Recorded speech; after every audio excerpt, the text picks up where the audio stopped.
देखिए, एक तो बहुत सारी शुभकामना भगवान के जन्म उत्सव का। कृष्ण की जो उत्सव है इस बार इतना बढ़िया संयोग बना है कि दिन भी सोमवार मिला है, नक्षत्र भी रोहिणी मिला है और सर्वासिद्धि योग है।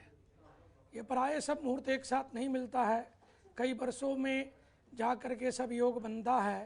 तो इसीलिए ये जो श्रेष्ठ व्रत है या भगवान का जो मंगल पूजन है, भगवान के मध्यरात्रि में आने का जो लग्न है, जो हम पूजन करते हैं, नाना प्रकार की विधि है भगवान को पूजन करने के लिए।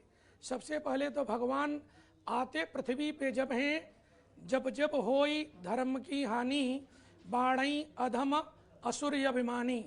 जब जब धर्म का हनन होता है, आसुरी वृत्ति का साम्राज्य जो स्थापित होने लगता है कंसे से लोगों का, तो भगवान इस धराधाम पे आते हैं। और भगवान कृष्ण एक भक्ति के ज्ञान के सार हैं, क्योंकि भगवान गीता में जो कहे हैं, भगवान कहें कि मैं जो कह रहा हूँ उसको सुन के आप जीवन में करो। भगवान के कथनानुसार जो व्यक्ति करता है उसका जीवन सुखी होती है।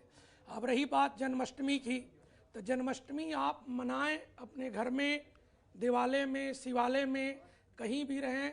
सबसे पहले आपको सुरक्षा अपना देखना है, अपने साथ साथ समाज को भी देखना है, लोगों को भी देखना है, मंदिर में भी सबको देखना है।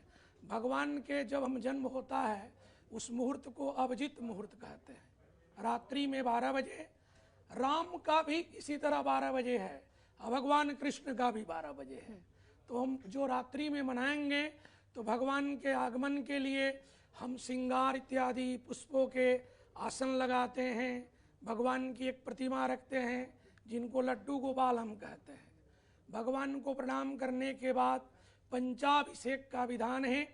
शंख में जल भर के हम भगवान को पुरुष सूक्त मंत्र के द्वारा ओम सहस्त्र शिरखा पुरखा सहस्त्राक्ष सहस्त्रपाद, जिनकी सहस्त्र सिर हैं, भुजा हैं, पैर हैं, जो नारायण के रूप में हम जिनको पूजन करते हैं, हे परमपिता परमात्मा मैं आपको स्नान करा रहा हूँ। पंचाभिषेक स्नान इसमें है। पहले भगवान का जल से स्नान है, शंख में जल के द्वारा, फिर भगवान के दूध का स्नान है, गाय का दूध, कच्चा दूध से स्नान कराने से श्री की प्राप्ति होती है। व्यापार में, कारोबार में माँ लक्ष्मी वृद्धि करती है।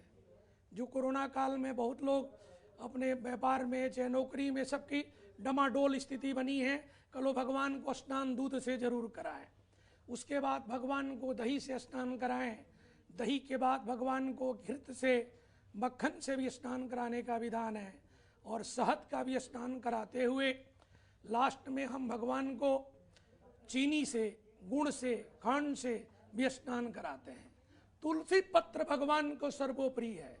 अगर किसी के पास सारी वस्तु नहीं है तो कोई एक वस्तु लेकर के परमपिता परमात्मा को मनन चिंतन करते हुए स्नान कराएं। स्नान कराने के बाद भगवान की पूजन की परंपरा में वस्त्र का विधान है। वस्त्र में नाना प्रकार का वस्त्र है, भगवान का श्रृंगार है। ऐसा लिखा गया कि कृष्णम वंदे जगत गुरुम, भगवान कृष्ण परमपिता परमात्मा ब्रह्मांड के गुरु है, जगत गुरु है। भागवत में भी मिला है, गीता में भी मिला है।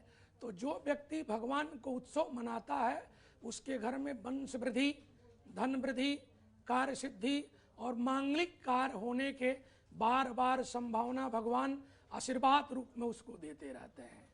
अब देखिए, कलयुग को आए 5122 वर्ष हो गया कलयुग के आए, और हर वर्ष भगवान का हम लोग पूजन करते रहे। हम थे, रहें या ना रहें, भगवान का उत्सव कभी भी जीवन में नहीं रुका है। ये भगवान है। भगवान की एक परिभाषा यहाँ पे आपको बता देते हैं। जो भूमि के कारक हैं, जिन्होंने भूमि बनाया, ग से गगन बनाया, अ से अग्नि बनाया, ब से वायु बनाया, न से नीर बनाया, पंच तत्व को निर्माण करके पृथ्वी पे, धरा पे, संसार में हम सबको जीने के लिए प्रदान किए वो भगवान कृष्ण हैं, जिनको हम भागवत में स्वाध्याय करते रहते हैं।